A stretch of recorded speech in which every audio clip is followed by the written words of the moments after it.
I want to inform you that business licenses can be processed online where applicable by visiting www.chicagobusinessdirect.org.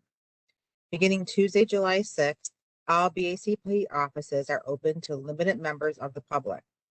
Please be advised that masks are required in all BACP facilities and 6 feet of social distancing must be maintained at all times. While offices are open to the public, we continue to strongly discourage in-person visits.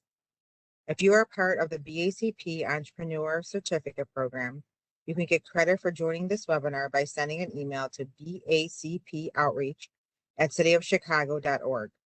I will put that email in the chat.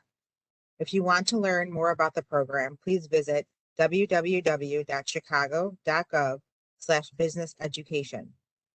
Also, you can receive targeted emergency alerts for the business community by opting into Shy Biz Emergency Alerts. If you're interested, please visit chicago.gov/Shy Biz Alerts. We encourage attendees to ask questions. Please use the chat box and send your questions to all panelists.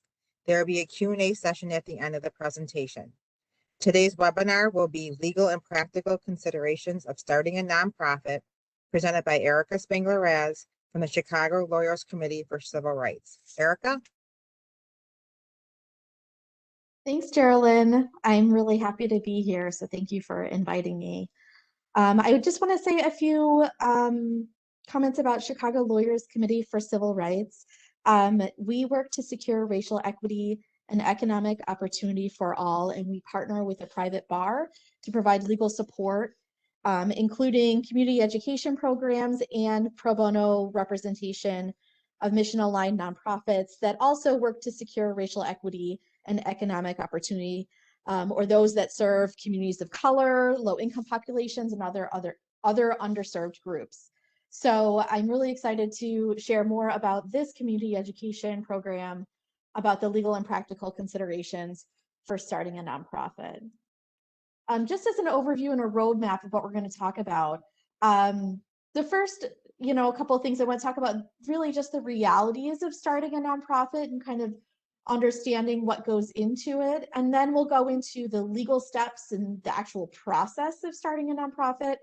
We'll talk about maintaining a nonprofit. So once you start it, there are some additional reporting requirements and other regulations that need to be complied with.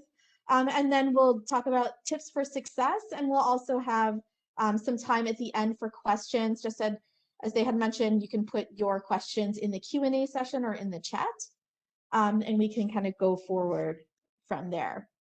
So first, the realities of starting a nonprofit.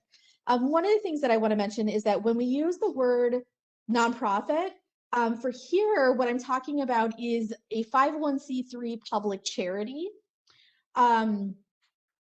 But I'm not necessarily talking about a family foundation, a corporate foundation, or other types of organizations that don't serve charitable groups. So we really want to limit this. We use the word nonprofit kind of, as an overarching term.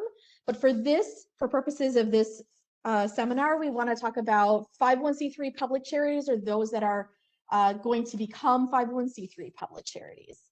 And so I have worked with nonprofit founders for more than 15 years, and there are many reasons, really, really good reasons for starting and creating a nonprofit.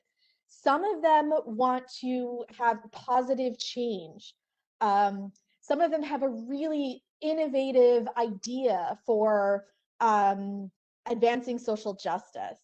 Other ones have been doing work on their own, and they want to get donations from their network, from their friends and their family, to help further the good work that they're doing. And others really want to work with community leaders and other people who have a similar idea and want to work together to solve a social problem. These are all very, very good reasons for starting a nonprofit. But we do want to talk about some of the realities of starting a nonprofit and why it may not be the best route. We just want you to have your eyes open onto what the reality is of actually going through the process of starting a nonprofit, which may or may not be legal. But some of them are more of just, this is the environment that the nonprofit sector is. One is the limitations on the activities of the charity. So a nonprofit can't do everything and anything and everything under the sun.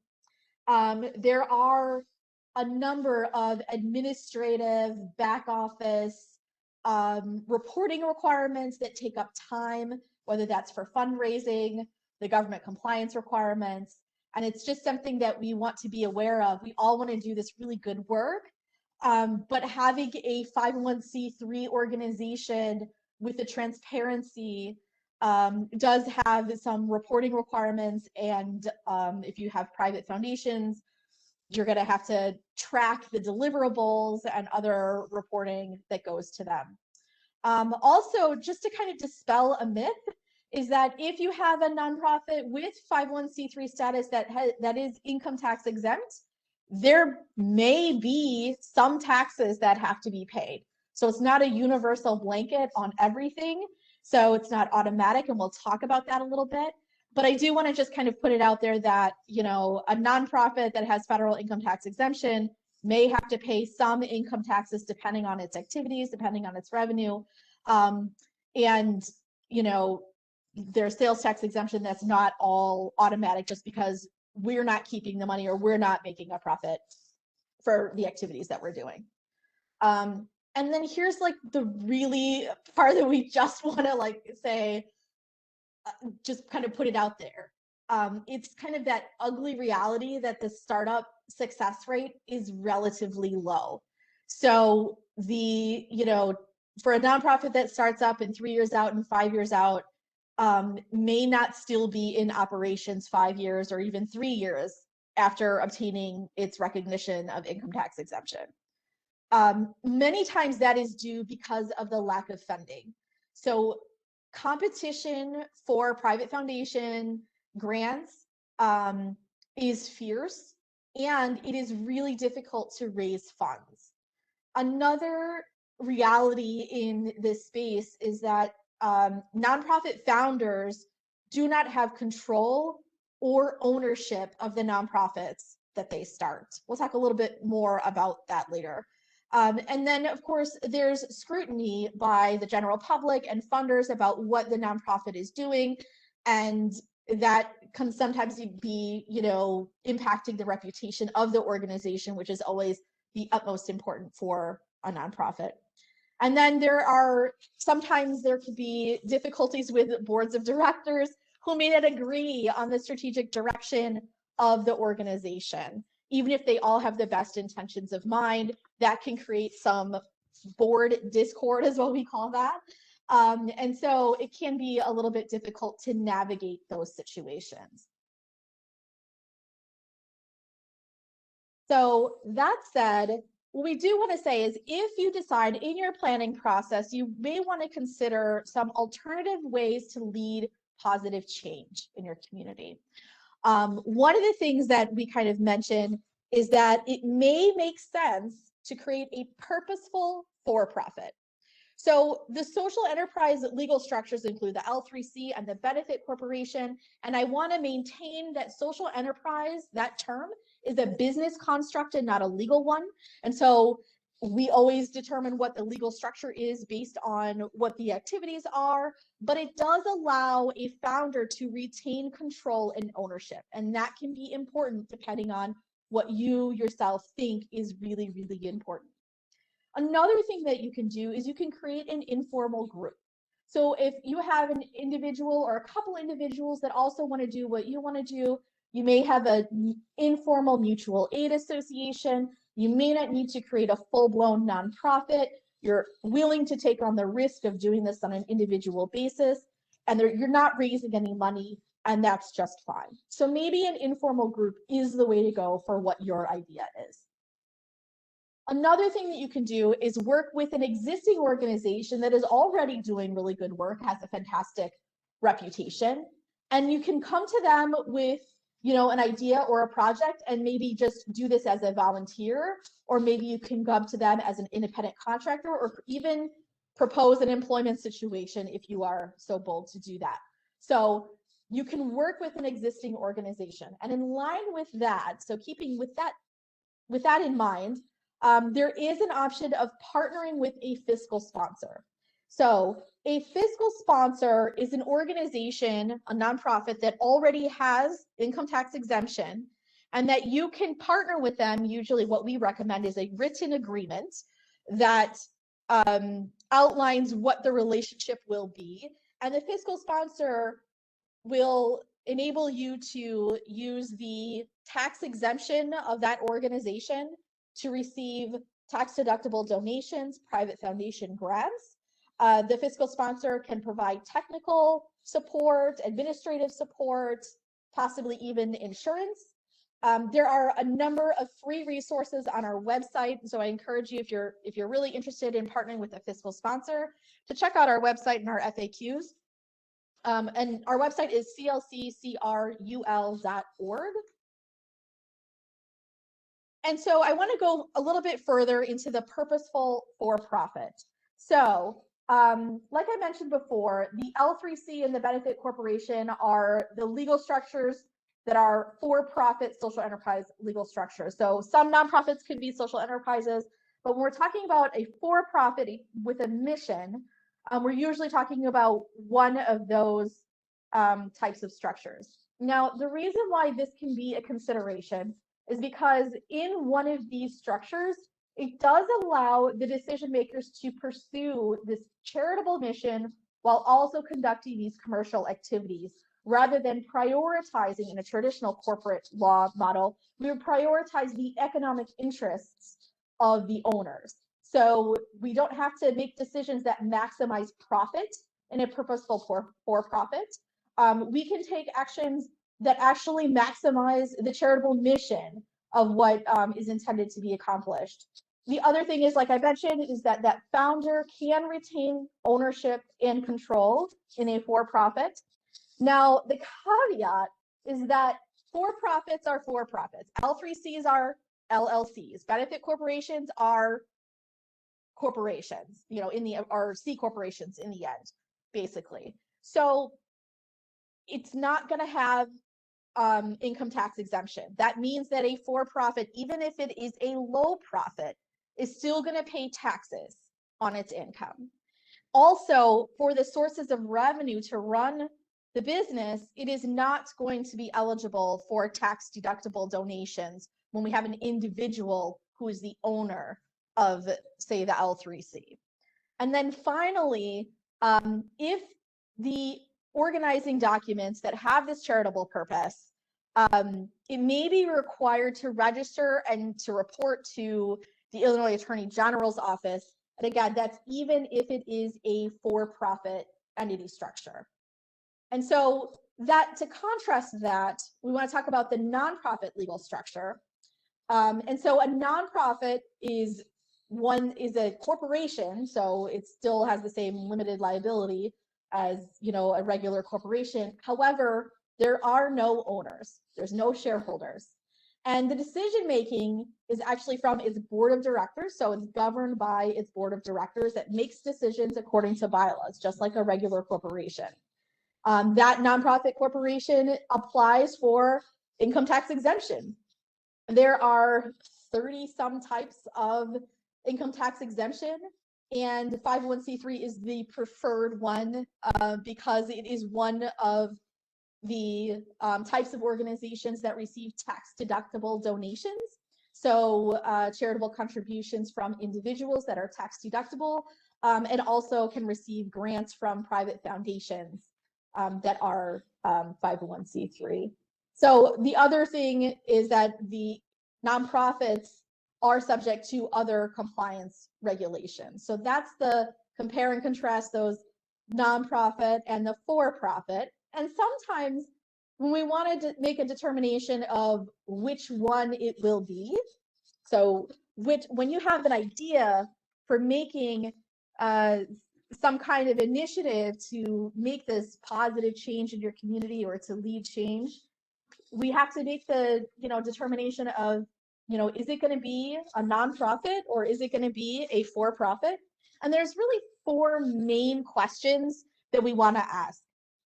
And as I mentioned earlier, form follows function. So we have our business planning, that comes first, and then we can determine which type of entity or which one is eligible for nonprofit tax exemption, and then figure out which are the compliance requirements. So the first one is ownership. So where are the profits going to go?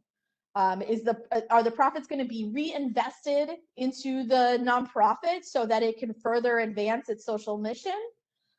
Is it going to go to a founder?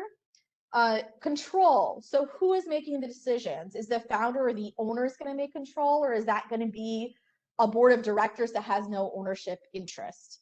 And then what's the primary purpose or the mission of the organization? So some purposes are eligible for income tax exemption, but other ones are not. And then activities, what are the specific activities that are going to be conducted by the business or the nonprofit, and who's going to benefit from those activities? So those are kind of the main considerations and the realities of starting a nonprofit, contrasting the nonprofit structure with the for-profit structure. And let's say that you've pretty much decided that, yes, a nonprofit is the way that you want to go. So let's talk about the process of starting a nonprofit. But before we get to the process of the legal steps, there's some planning that needs to be done here. And so at Chicago Lawyers Committee, we talk about the 3 B's as being before the legal steps. The first one is that you'll have to recruit a board of directors. In Illinois, we need at least 3 people that are going to serve on the board. These board members should have independent judgment. We want an independent board of directors. Each director is going to get 1 vote. There's going to be no directors for life. Each director is going to serve as a volunteer on the board. Nobody's expecting to be compensated. Nobody's expecting to be hired as staff later. The founder may be part of this board of directors, but if not, there may be some conflicts of interest that would have to discussed later upon hiring. But ultimately, those board of directors is going to be independent, and they're going to be volunteers. The second thing, and when I say independent, I also mean that you should not be recruiting your family members to serve on this board. So not family members and not staff, not business partners. We really want them to all be committed to the mission of the organization that's going to be started. And then we have the business plan. The second B is the business plan. The business plan is going to have your case statement, your theory of change, the activities that you're going to conduct, the timeframes that you're going to conduct the activities. It should also include some type of fundraising plan for how you're going to be generating revenue. And then it should also include a financial plan, either as part of the business plan or as a separate projected budget as the third part.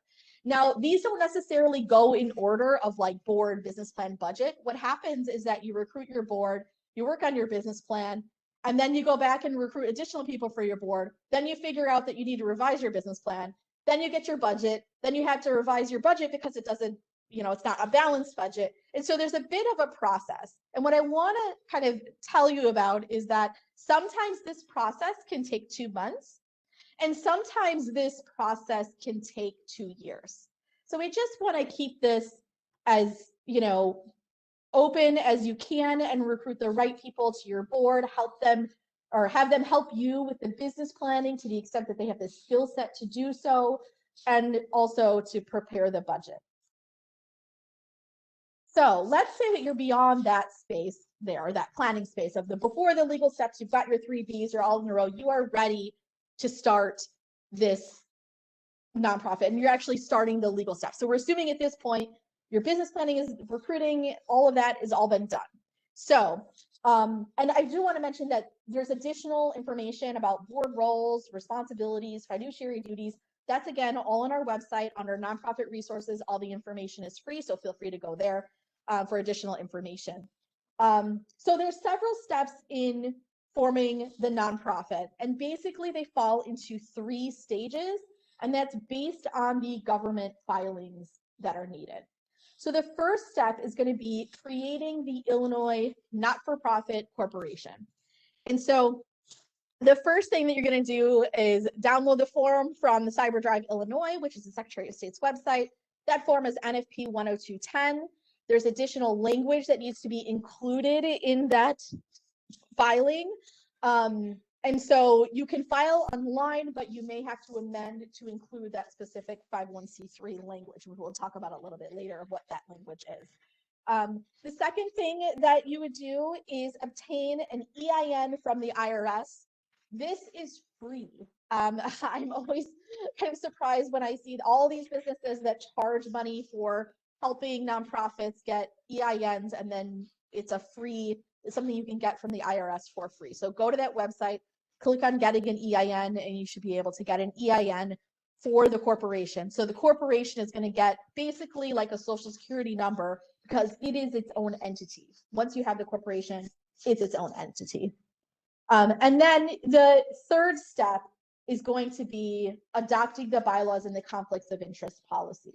So there's additional information on our website that talks about conflicts of interest. There's little webinars that kind of go through how to address a conflict of interest. There's also an FAQ that talks about the discussion and decisions that need to be made by the board so that they can draft their bylaws and adopt their bylaws, determining whether it's going to be a membership corporation, how many directors are going to be, what officers are going to be there, how many meetings it will have, what quorum is, so how many directors need to be present at a meeting in order for the corporation to take action.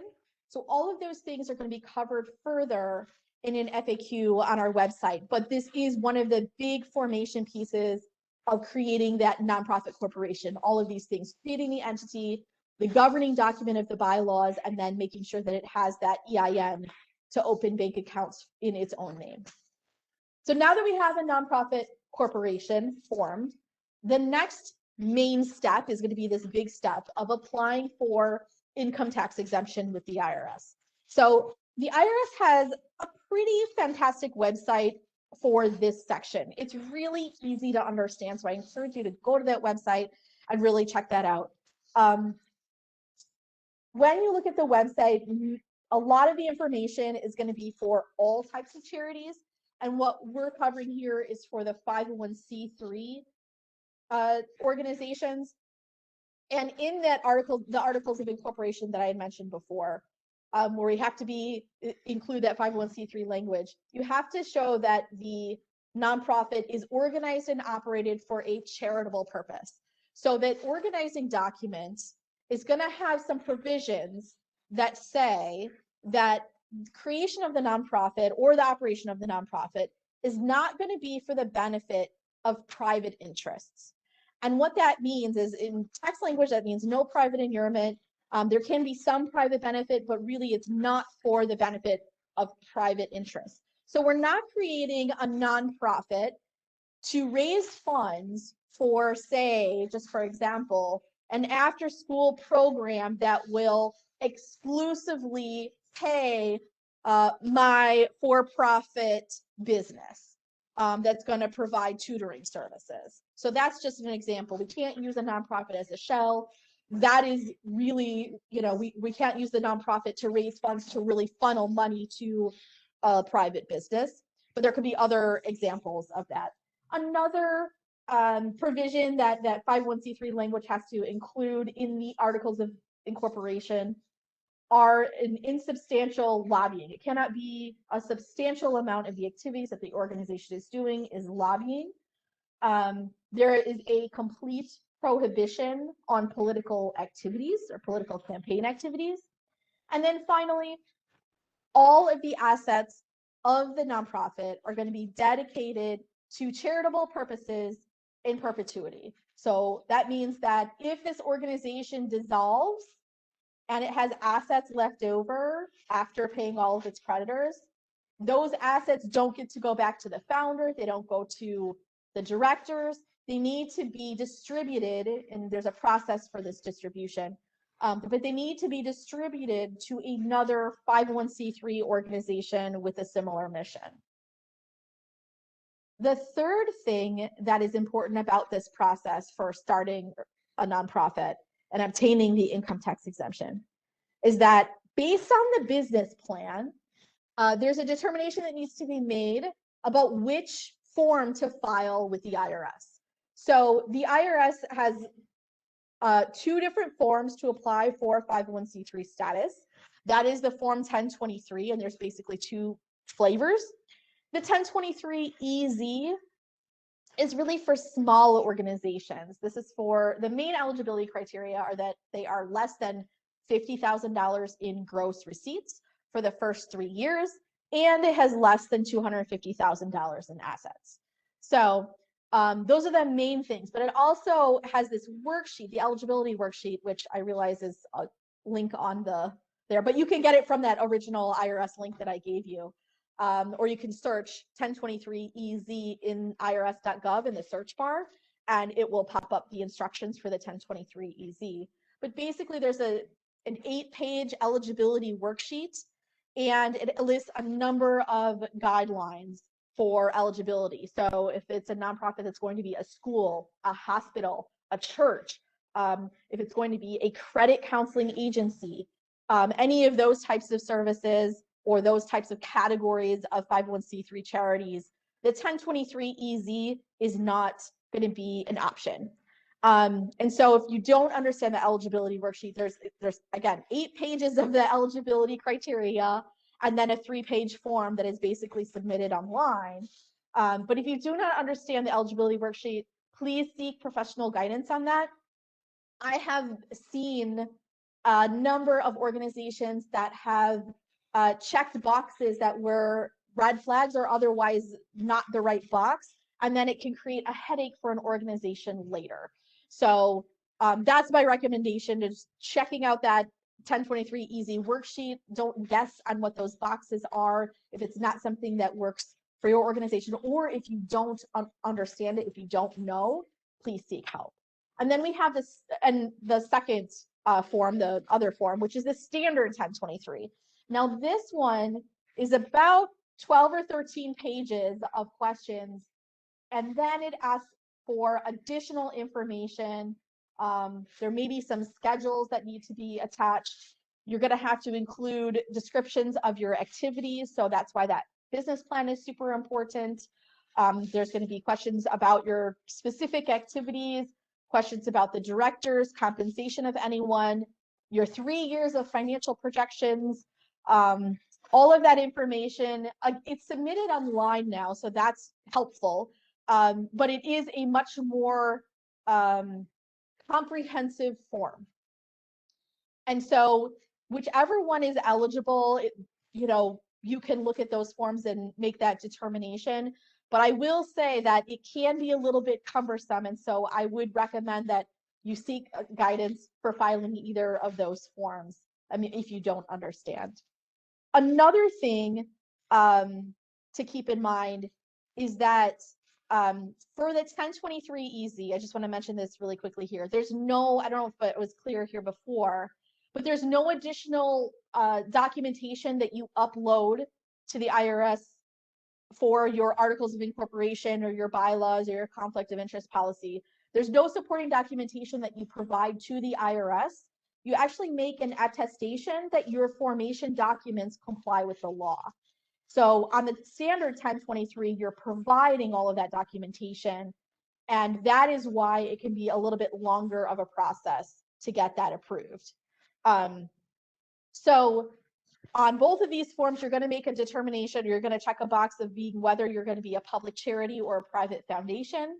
So the public charity is the one that is going to be conducting a number of the activities and will have a broad range of public support. So many people or organizations or foundations or corporations are going to be providing financial support, donations, tax-deductible contributions to the organization who's going to be doing a lot of the good work. That's going to be a public charity. And then a private foundation is another 501c3, but it is one that usually is created by the wealth of a family or a corporation, and it's going to be giving away its through grants. It's going to be making grants to other 501c3 public charities. So that's typically the distinction. Both of them have tax deductible donations, and the donations to the 501c3 public charity are the ones that are tax deductible. Another thing on the fees and processing is that when you submit the 1023 EZ, if you check this link where it says, where's my application for tax exempt status, you'll be able to see that it is where they are in processing. So I think right now they're about 3 or 4 months behind on processing the 1023 EZs, and probably more than 6 months in processing the standard 1023s. So something to keep in mind. And then the next big stage of forming a nonprofit is registering as a charitable organization. So in Illinois, organizations cannot solicit or hold charitable funds until they're registered with the Illinois Attorney General's Charitable Trust Division.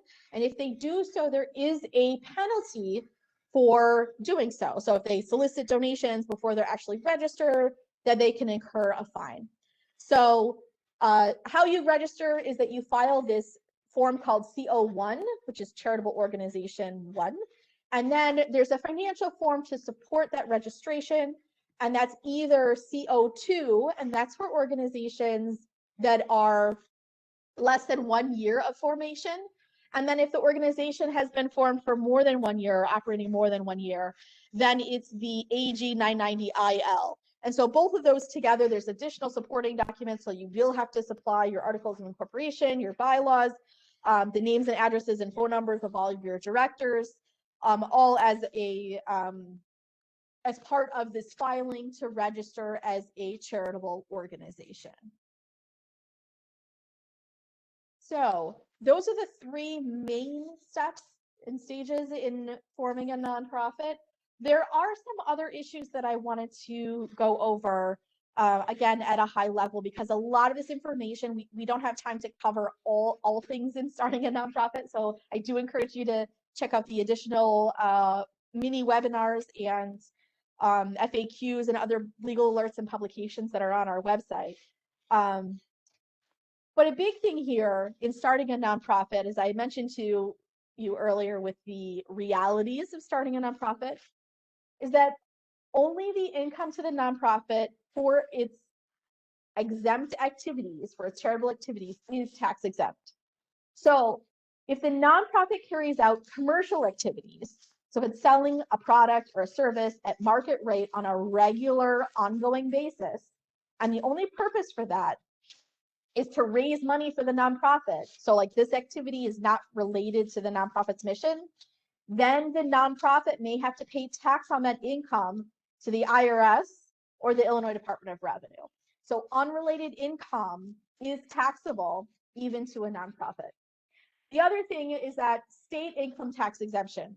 So when an Illinois corporation has, an Illinois not-for-profit corporation has received income tax exemption, then we recognize that in Illinois, and so your state income tax exempt.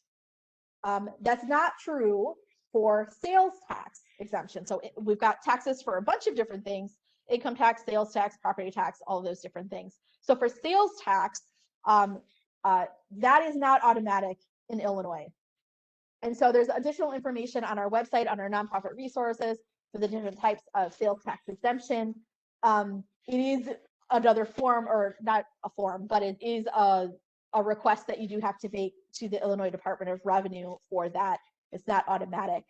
And then the fourth thing we have is the City of Chicago business license. So if a nonprofit is operating in Chicago, it may have to obtain a business license, and you can go to chicago.gov/BACP and click under licensing for the additional information to obtain the business license from the city. And then finally, because we have yet another type of tax, is the Cook County property tax exemption, also not automatic. Nonprofits that own real estate and use it for exclusively charitable purposes may be eligible to apply for property tax exemption. There's a P-tax form, there's a whole process for that. It's a long process, and there's significant documentation that is required. Again, this is for nonprofits that own the real estate that are eligible to apply. And there's additional information on our website for that. All right, so now we're into basically the next part of, we've got our nonprofit, it's got income tax exemption, it's got whatever other compliance requirements, it's registered with the Attorney General's office, it's got a business license.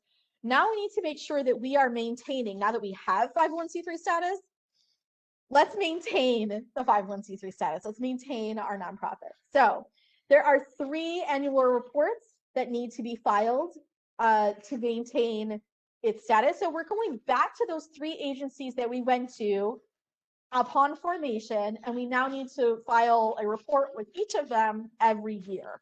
So the Secretary of State, again, all of these forms, well, other than the IRS form, most of these forms have a small fee, but they're like $9 or $13. They're very small. I think the Illinois Attorney General one is $15. The Secretary of State, so that's going to be due the month before the month of incorporation. The Illinois Attorney General's AG 990 IL, that's the annual report that's filed there. That is going to be due within 6 months of the end of the organization's fiscal year. And then the IRS form is going to be there's several versions of the form 990. And so if it's a 990N for less than $50,000 in revenue, that can be filed online. It's also called the e-postcard. And so that is due 5 months and 15 days after the end of the fiscal year. But there's also a 990 EZ or the regular 990. So it depends on the revenue of the organization.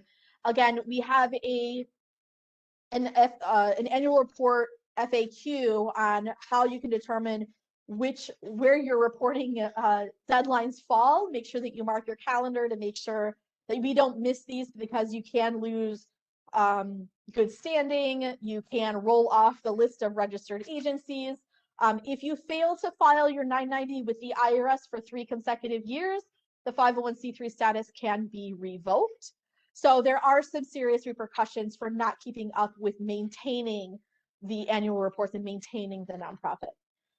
So those are just the annual reports, though. In addition, there are a bunch of other compliance requirements with the IRS, with Illinois, possibly with Cook County, and of course, maintaining your business license with the city of Chicago. So those those are going to be quarterly. Tax can be annually or quarterly, depending on what it is, your business license, real estate if you have it. And then, of course, there are certain regulated industries. So if you have a supportive housing, or if it's a nonprofit daycare, there may be other regulations that require additional compliance and reporting requirements. And then there are the regular steps. So maintaining the nonprofit, you're going to have compliance with all of your donors and your funder requirements. Your private foundations are going to have reports on whatever reporting basis that they have, and each funder can be just different. There can be, just maintaining the nonprofit, you may have to kind of keep in mind all of those board of director issues, making sure that you have a competent, independent board of directors that understands what their role is, what their fiduciary duties are, that they're involved with the organization, that they help support the organization. You're going to have to follow the limitations and all the compliance for lobbying activities. If the organization is going to do some lobbying, again, this cannot be the primary purpose of the organization. It can only do insubstantial lobbying, or if the organization is planning to do lobbying activities or issue advocacy, we have additional information, FAQs that are on our website for that. And then, especially to maintain the nonprofit, political campaign activity is prohibited. So just maintaining that awareness amongst the board members and everyone involved with the nonprofit, that they are not using the nonprofit's name in doing any kind of political activity. And then finally, some tips for success. So I have probably advised hundreds of nonprofit founders, and the biggest tip that I have is that I tell them, surround yourself with really smart and experienced people. You want to ask them as many questions as you can. you also want to ask yourself questions. So things to think about for yourself as a founder is whether you are willing to relinquish control to an independent board of directors that you report to if you are the executive director, if you are eventually hired as the executive director. Really plan thoroughly and explore the options. Can the activities that you're thinking about, can they be done within a social enterprise that's a for-profit structure, a purposeful for-profit? Will that be sustainable? Will that generate the revenue needed at a certain price point? And then finally, I do want to mention that if you do not know, please seek help. We have an emerging nonprofit training program. It's basically what we call boot camp for nonprofit founders. It's a series of 5 workshops that go through the funding a new nonprofit, business planning, developing a budget, the legal steps, all of those different things. And it goes into much more detail than what we're able to cover here today. But it is a really good all-encompassing session. And I encourage anyone who is interested in starting a nonprofit that wants to really dive into determining whether or not a nonprofit is right for what they're trying to do to attend that. And then the other thing is we do recruit volunteer attorneys to provide pro bono representations to nonprofits that are ready to go through this process. And so our volunteer attorneys will draft articles of incorporation, will file them, draft bylaws, and give advice on them, on the decisions that could be made by the board of directors, conflicts of interest policy, including counseling regarding hiring the first executive director if the founder is also on the board, and all of those general kind of compliance and governance types of questions.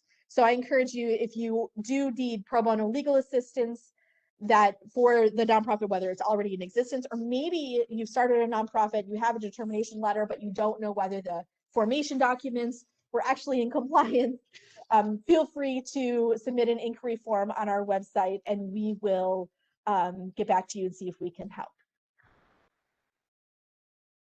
So with that, that's the end of what I have for the main presentation. I was wondering if there are any questions that were submitted in the chat or the Q&A.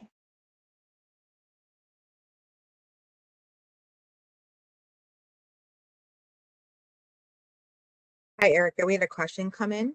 What is the ramifications, if any, of having an inaccessible website online event without captions? Or are nonprofits exempt from being inclusive to people with disabilities?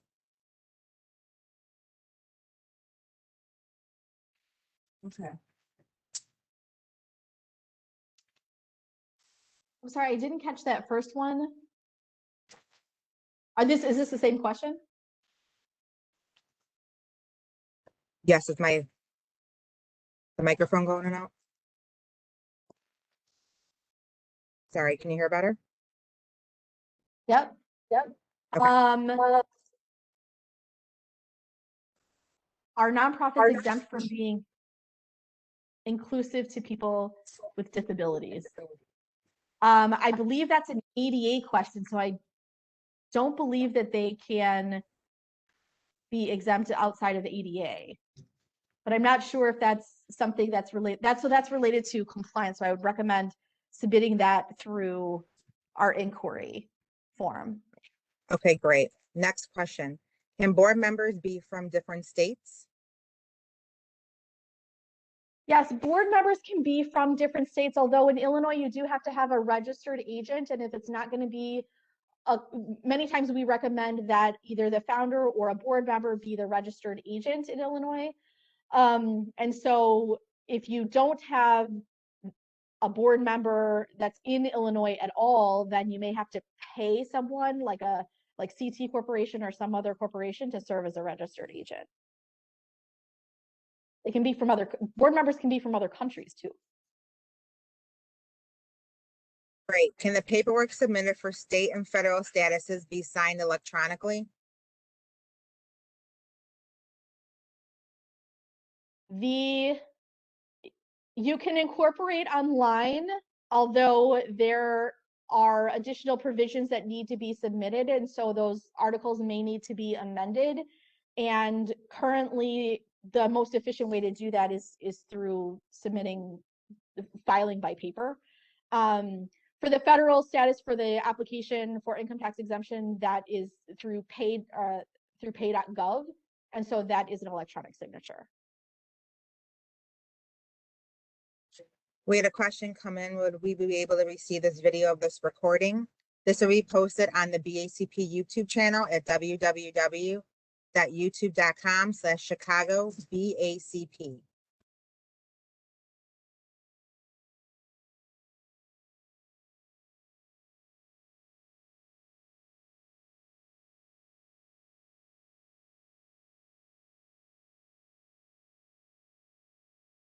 I'm going through the questions.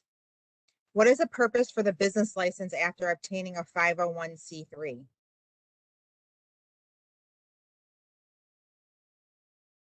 The business license for the Chicago is to comply with the Chicago Municipal Code. So it's not related to income tax exemption, but rather if the nonprofit is is required to have a business license based on its activities, then it should get a business license.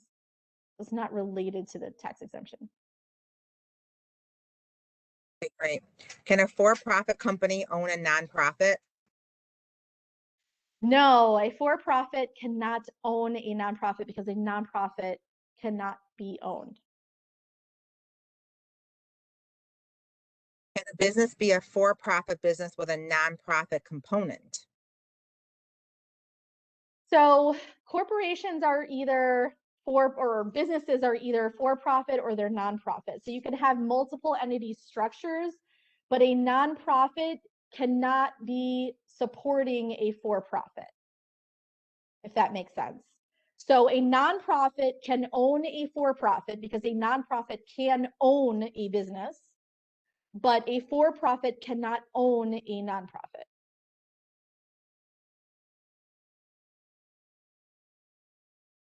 What about if I involve affordable housing? How do I claim as a nonprofit organization? I'm sorry, I missed the first part of the question. What about if I involve in affordable housing? How do I claim as a nonprofit organization? That's going to be dependent on the business planning for that. So affordable housing developers can be for-profits or nonprofits, but in order to be eligible as a nonprofit, we would look at the business plan to make sure that it's eligible to qualify for 501c3 exemption. Great. Another question. Can you speak about the need for a CPA and securing the services of one ahead of time? Yeah, so this is just like hiring professionals just in general, right? So you really want to have a trustworthy accountant who really knows how to work with nonprofits. So any, accountant that has experience in completing 990s, that is really helpful. Also, having someone who knows how to keep the books and do QuickBooks or anything like that to set that up, really, really helpful. They can be helpful in putting together, just as consulting for putting together your projections as you're planning. So really, really helpful to have, experts that you can lean on. Great. When is a federal tax filing due? March, like most corporations? So as I mentioned earlier, the 990, the IRS 990 is due 5 months and 15 days after the end of the fiscal year. So it depends on the organization's fiscal year.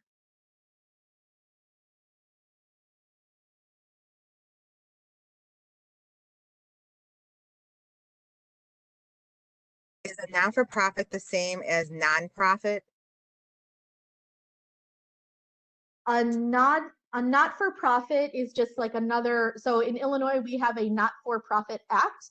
But just generally in the sector, we kind of use nonprofit, not-for-profit all interchangeably. Just means there's no profit purpose. Yeah, so they're pretty much interchangeable. How do you suggest the funding begins from donors? Would it be wise to raise income for payroll?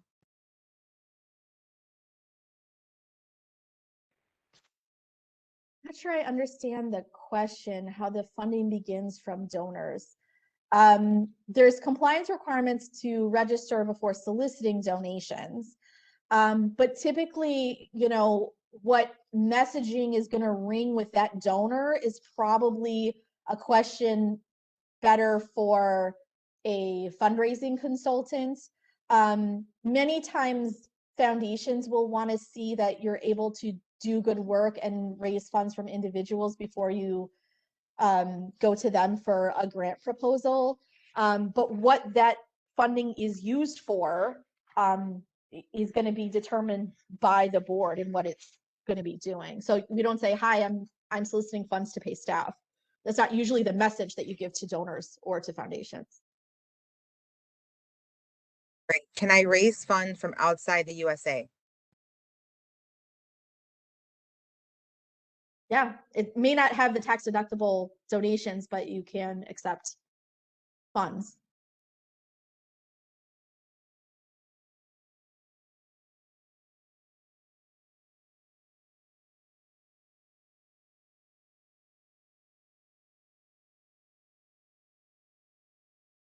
Should we hop into programming or for operations?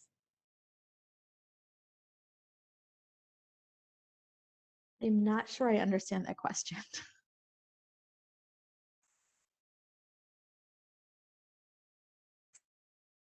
I'm not sure I understand what the purpose of the.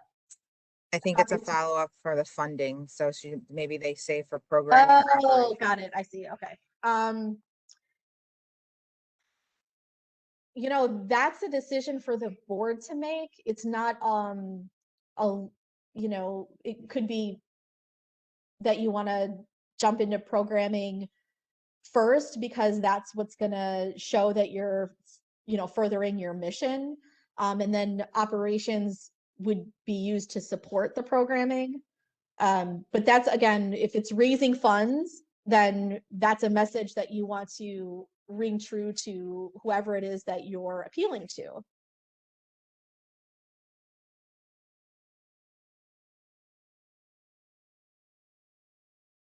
They said thank you. Just looking for just looking. If there are any other questions, please forward them to the chat. Oh, we just hit one. Can you help us understand fiscal year? Why wouldn't one choose December? Okay. So fiscal year is, it's a tax year for any, business or corporation or entity. So most of our nonprofits that we work with will just use the calendar year as their fiscal year because it's just easier, to have like May 15th be the day that their IRS 990 is due, and 6/30 is the day that their AG 990 IL is due.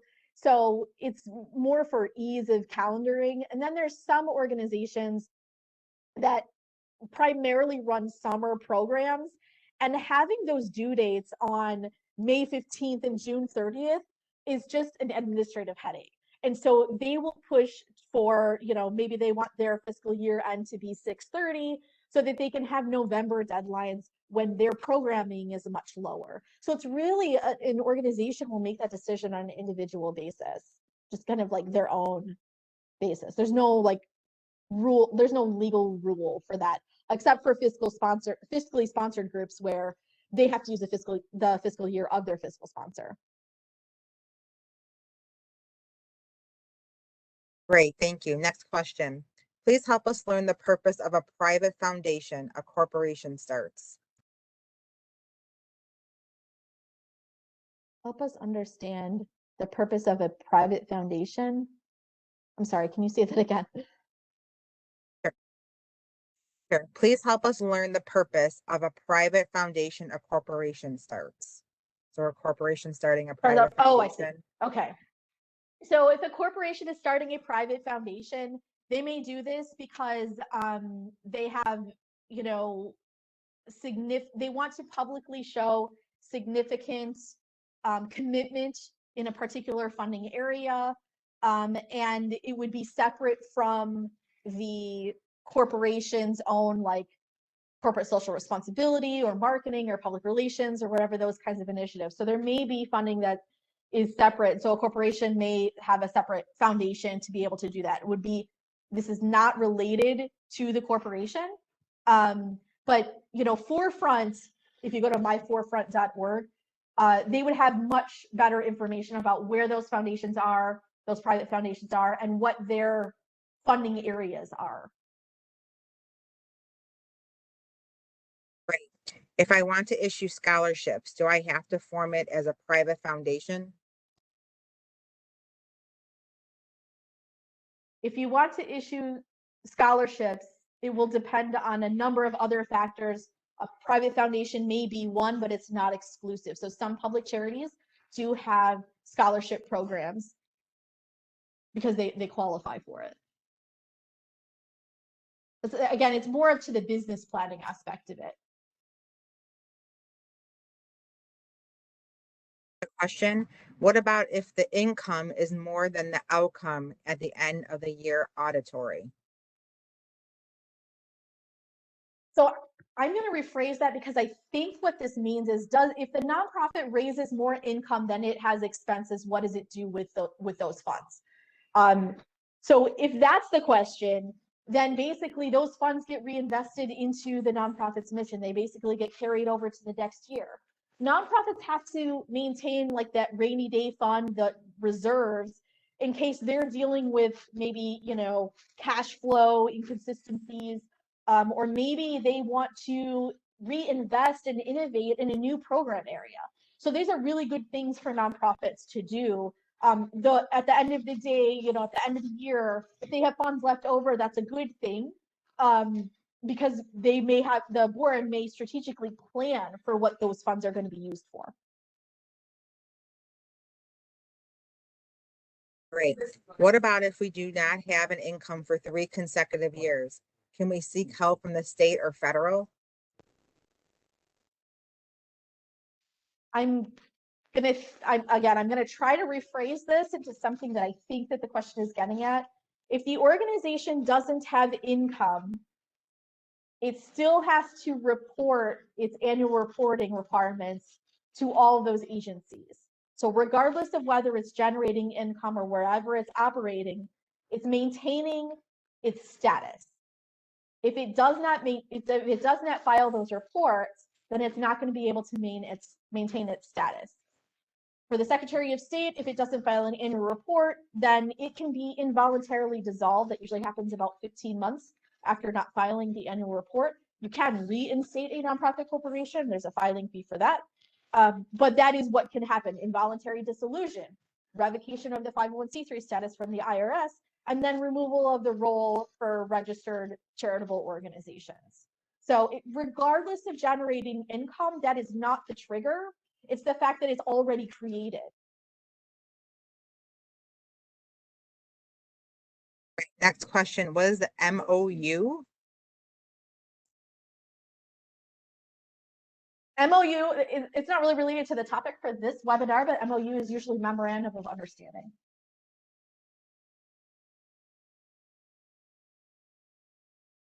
Great. Thanks, Erica. That is all the questions we have today. We appreciate you presenting such a great webinar, and we hope everyone has a great day. Great, thank you. Thanks again.